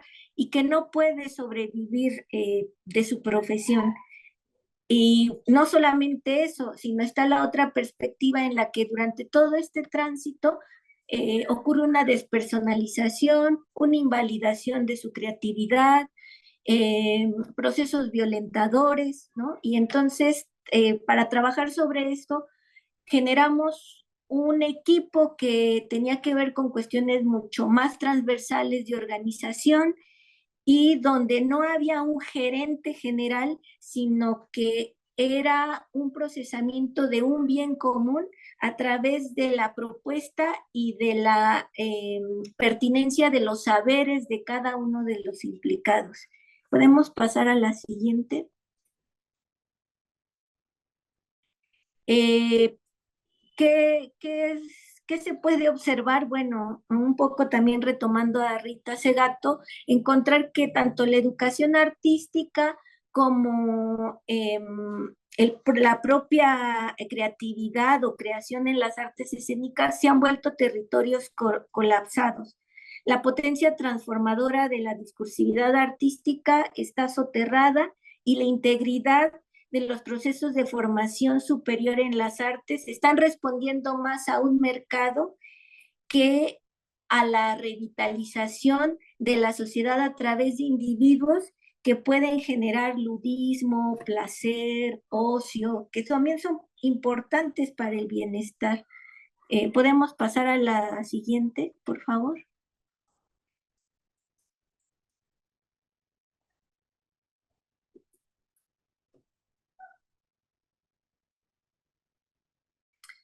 Bueno, ahí hay un ejemplo de cómo trabajamos. Trabajamos con el cuerpo, pero también trabajamos generando ideas, generando a veces murales, generando reflexiones que ellos plasmaban primero mediante dibujos, escritos y después los trasladaban sobre el ámbito escénico. ¿Podemos pasar a la siguiente, por favor? Eh, Tratando de superar estas nociones del creador alienado fuera de lo que les comenté, de las normas hipoéticas, de la racional psicologistas, de la colonización epistémica eurocentrada de nuestro teatro, ¿no? Y del modelo universal masculino del genio creador, ¿no? El genio creador es una construcción donde la inspiración llega y entonces podemos crear, ¿no? Pero no todos son hábiles en crear y entonces, pues mejor que no se dediquen a ello en estos modelos eurocentrados, ¿sí? Entonces, podemos pasar a la siguiente. Tenemos, ¿no? Así en la escuela, escasa valorización que el capital otorga a los saberes del arte en un proyecto histórico que es del patriarcado, ¿no? Las artes siempre son vistas como lo ajeno, como lo que sobra. Tenemos la reproducción de los principios de crueldad social, pero también están en las metodologías creadoras donde se da la idea de que si un artista no se azota y no sufre y no todo el tiempo está así como en una rispidez emocional, entonces no es un creador, ¿no? Y se le niega esa condición de bienestar emocional. También le tenemos que sumar la condición inestable y frágil de los sistemas de producción del teatro, donde los artistas son los que se promueven, los que incluso llegan hasta pagar con tal de presentarse, ¿no?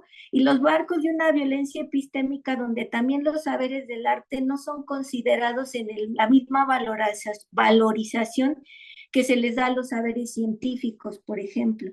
¿Podemos pasar a la siguiente? Entonces, ahí en este trabajamos sobre las propias apropiaciones personales, ¿no? Esto que ustedes observan son mis estudiantes, pero también lo que ellos escribieron en algunas ocasiones, ¿no? Lo que sucedió aquí es que a través de los ejercicios ellos fueron recuperando su autonomía y fueron reconociendo cómo eran invalidados en otros procesos artísticos que han tenido. Y ellos fueron haciéndolo poco a poco, ¿no? Y por cuestión propia. Seguimos con la que sigue, por favor. Y lo que tratábamos de hacer era proponerles o darles un espacio donde hubiera una metodología propia de los feminismos, apelar a esta ternura, a este entorno amable, a esta producción horizontal, ¿no? A los saberes localizados y personales, a la recuperación del cuerpo como esta experiencia subjetiva, un poco en el sentido que lo dice Rosy Braidotti, ¿no? Y atendiendo a su vivencia como seres que están en un contexto de formación superior en artes y que irán a replicar estos mismos procedimientos con sus compañías y grupos teatrales. Pasamos a la siguiente, por favor. Ahí están otra vez otras muestras y otro testimonio. Para no colgarme podemos pasar a la siguiente, por favor. Queríamos hacer una pedagogía teatral a partir de un proyecto histórico diverso que no fuera el del patriarcado, como ya les dije, más inclusivo, plural, transversal, horizontal en la organización. Se logró.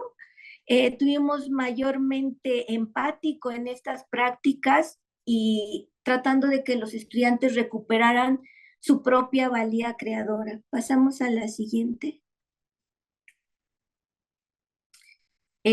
Ahí, por ejemplo, hicimos también, observamos videos, ellos se auto-observaban, pero con una mirada que no era una mirada de desaprobación, sino esta mirada de recuperación de su propio cuerpo en escena, ¿no? Que muchas veces se ha visto vedado a los propios creadores por la injerencia de un otro ojo que determina qué hacer o qué no hacer, qué es válido o qué es inválido, o incluso las corporales divergentes o distintas, pues no son aceptables para hacer un teatro bello o hermoso, ¿no? Pasamos a la siguiente, por favor. Este proceso fue un proceso de investigación, acción, creación. Finalmente ellos formularon una temática que tenía que ver con las violencias epistémicas que ellos mismos vivían en las aulas, ¿no? Y bueno, los ejes que ocupamos fueron a Rosana Paula Rodríguez con su concepto de corpografía, y no, atendimos a los sujetos, en este caso a los creadores o performers como sujetos productores de conocimientos encarnados, junto con María Galindo, de la cual recuperamos su noción de acción creativa, ¿no? Que es muy distinta a esta hegemonía patriarcal del teatro eurocentrado, ¿no? Y la noción de sujeto colectivo. Finalmente fueron destellos de performatividad corporal sobre la escena, pero fue una creación colectiva en el sentido en el que todos entreveraron sus saberes. Pasamos a la siguiente, por favor. Y bueno, más testimonios, y creo que ya las últimas son de testimonios, ¿no? Bueno, aquí hay cómo fuimos haciendo el camino, ¿no? Primero una performatividad reflexiva, estar en cuerpo, ser el cuerpo, tener conciencia de la presencia, y a partir de eso generar actos de creación de sus propias subjetividades, de la inscripción de sus dolores en el cuerpo, ¿no? Y de la experiencia desde la artisticidad, generando matrices político-poéticas que tenían que ver con pues con ellos mismos, ¿no? Podemos pasar a la siguiente. Y bueno, más testimonios. La siguiente, por favor. Y bueno, hubo estas resoluciones escénicas, ¿no? Se recuperaron sus historias personales, zonas de dolor con la violencia epistémica y creadora. Las resoluciones escénicas versaron en hacer memoria sobre el cuerpo, en observar los privilegios de las minorías sobre la vulneración de otras subjetividades, ellos, por ejemplo, como estudiantes invisibilizados, ¿no? Y la conciencia de una búsqueda por desordenar las jerarquías, ¿no? Y recuperar los saberes creadores desde sí mismos. En este sentido, no había ni personajes, ni un texto previo, los ensayos no eran ensayos, sino más bien puestas a prueba de su propia performatividad social y cultural. Y ya para no colgarme, bueno, pues ahí lo podríamos dejar. Y ya si hay después alguna pregunta, pues con gusto. Gracias. Muchas gracias, Paloma López, y también a todas las que han participado en esta mesa, que la verdad ha sido muy disfrutable. Todo lo que nos han dicho ha sido muy importante. Me voy a permitir leer algunos comentarios que tenemos en Facebook, en la transmisión en vivo que tenemos a través de la página del Colegio de Jalisco. Marta González dice, excelente tema, felicidades. Jorge Carretero dice, felicidades, Elizabeth. Rosa Adela López Zuckerman dice, buenísima investigación y ponencia, Elizabeth. Claudia Ivette dice, qué bella y artística manera de mostrar su trabajo artístico, gracias. Ignacio Torres dice, qué maravilla conocer el trabajo de María Santibáñez, muchas gracias. Rosa Adela López Zuckerman dice, felicidades. Isaura Oceguera dice, felicitaciones por el simposio, ya que nos permite conocer los interesantes trabajos de las investigadoras, como el de Elizabeth Chávez. Dice David Aldama, excelente ponencia, amor. Bueno, no sé a quién le dice, pero felicidades. Elizabeth Chávez también misma dice que gracias por estar presentes. Leticia Ruiz dice felicidades, Eli. Y bueno, con eso, Ana Ramos dice felicidades, Elizabeth Chávez, una excelente investigación. Bueno, yo quería hacer un par de reflexiones en torno a la presentación de las compañeras. Justamente cuando abrimos la convocatoria de este simposio y les dijimos que era la posibilidad de participar en una mesa sobre arte y feminismo, me llamó mucho la atención que pues leer las propuestas de las que finalmente son las ponentes en esta mesa, Yoaldri, Sofía, Amanda Sofía, Elizabeth Chávez Serrano y Paloma. Yoaldris pues mandó dos ponencias y la verdad nos pareció importante incluirlas a las dos, pero como iba a ser virtual y esta es la única mesa virtual que tenemos sobre tema de arte, pues quedaron finalmente las dos aquí.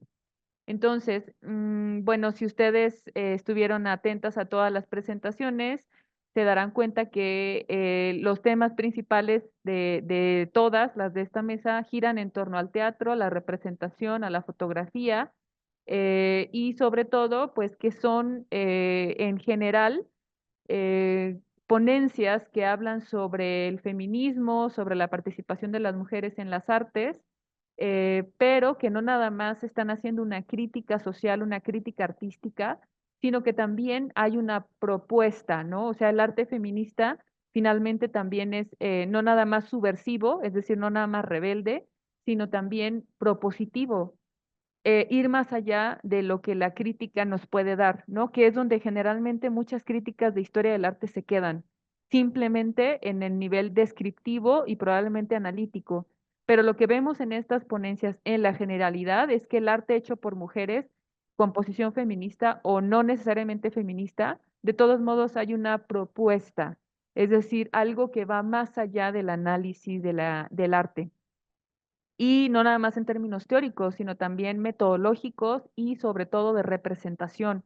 Eso lo veíamos en el feísmo, en lo antiestético, también justo a partir de los conceptos que retoman al menos tres de las ponentes aquí de Feminismo Bastardo de María Galindo, y también en la cuestión de la fotografía. Justamente a partir de la exposición de la doctora Elizabeth Chávez Serrano, pues podemos hablar de una profesionalización de las mujeres en la fotografía, particularmente de la fotógrafa que ella estudia, cuando era un momento histórico crucial de la fotografía en México, ¿no? Entonces, y pareciera que estas figuras como la que ella estudia y otras artistas, pues habían sido invisibilizadas en el discurso de la historia del arte oficial, en el que pareciera que solo los hombres son pioneros o son los primeros en incursionar en temas de arte. Entonces, pareció muy relevante a la hora de acomodar estas ponencias que estuvieran juntas, no necesariamente en el orden cronológico estricto, sino que fueran entretejiendo lo teórico, lo metodológico y las propuestas que hacen estas colegas a partir de la historia del arte, a partir del arte feminista particular. Me gustaría saber si alguna de ustedes tiene algún comentario extra. Este es el momento para hablar de eso o alguna pregunta para alguna de las colegas que presento aquí. Damos prioridad a las que están conectadas como ponentes.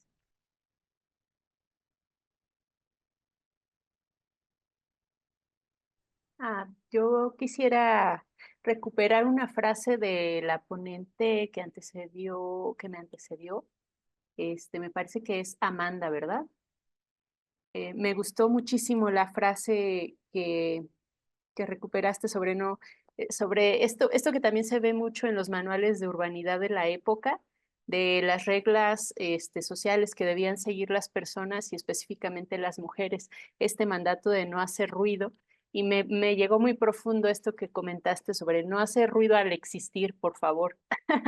Me parece que aplica a las autoras, ¿no? Que especialmente a las pioneras, pero creo que en general y desafortunadamente incluso en nuestros días es algo que sigue siendo un mandato en determinados contextos y por lo que es importante tener espacios como estos, donde además de visibilizar, pues se aprende, ¿no?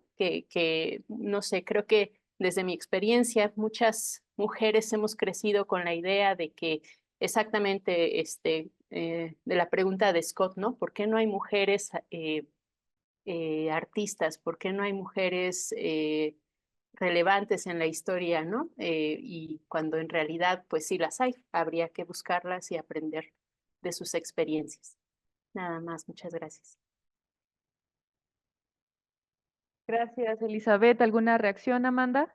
Bueno, yo nada más tenía igual otro comentario, que justo siento que el arte feminista se enfoca mucho en los cuerpos, ¿no? Creo que es donde pone el énfasis justo y visibiliza todas las violencias que nos atraviesan o los dolores. Entonces, me gustó mucho que como que todas las ponencias mencionaron algo corporal y creo que es importante visibilizar eso, ¿no? Que el interés está en el cuerpo. Sí, justamente algo que está presente aquí y también en general en la historia del arte feminista o el arte feminista es que el cuerpo es una herramienta, no nada más en el teatro, también el performance, incluso la fotografía. Por ejemplo, lo que escuchamos por parte de Elizabeth Chávez, pues tiene que ver con esto, ¿no?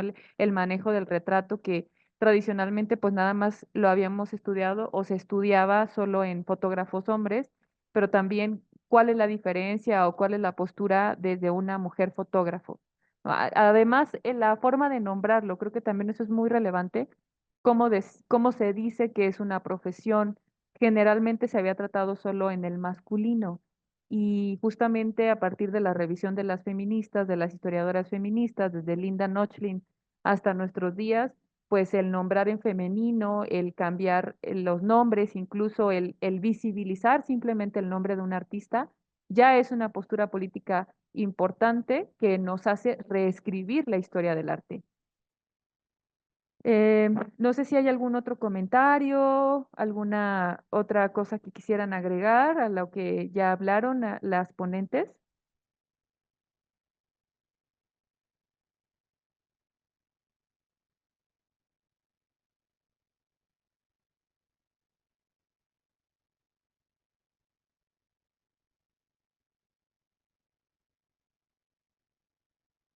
Bueno, si no hay ningún otro comentario o pregunta, pues a mí me gustaría dar por ya terminada esta mesa con el gusto de haberlas escuchado, recordándoles que esta sesión estuvo siendo grabada y que va a quedar como tal en la página del Colegio de Jalisco, página de Facebook del Colegio de Jalisco, por si quieren volverla a revisar.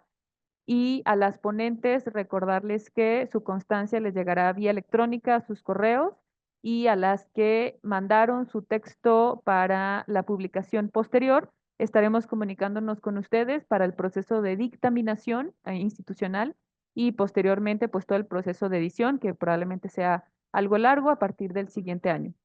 Muchas gracias a todas las ponentes, gracias a las que nos estuvieron escuchando vía Facebook, gracias también a quienes han participado de diversas maneras. Este es el primer día del Simposio Internacional Emilia Beltrán y Puga, Estudios Históricos sobre Mujeres y Debates de Género. Continuaremos hasta el día viernes para que estén atentas a las redes del Colegio de Jalisco y de la Universidad Pedagógica Nacional, Unidad 141, donde vamos a estar transmitiendo tanto las conferencias magistrales como las distintas mesas que estaremos trabajando. La mesa siguiente sobre arte y mujeres es el día jueves en la mañana, bueno, en este mismo horario, y en la tarde la tercera mesa de arte también. Las dos son híbridas, algunas presentaciones presenciales y otras virtuales, para que nos estén siguiendo y no olviden dejar sus comentarios o preguntas en nuestras páginas. Muchas gracias a todas. Nos estaremos siguiendo en este simposio. Hasta luego.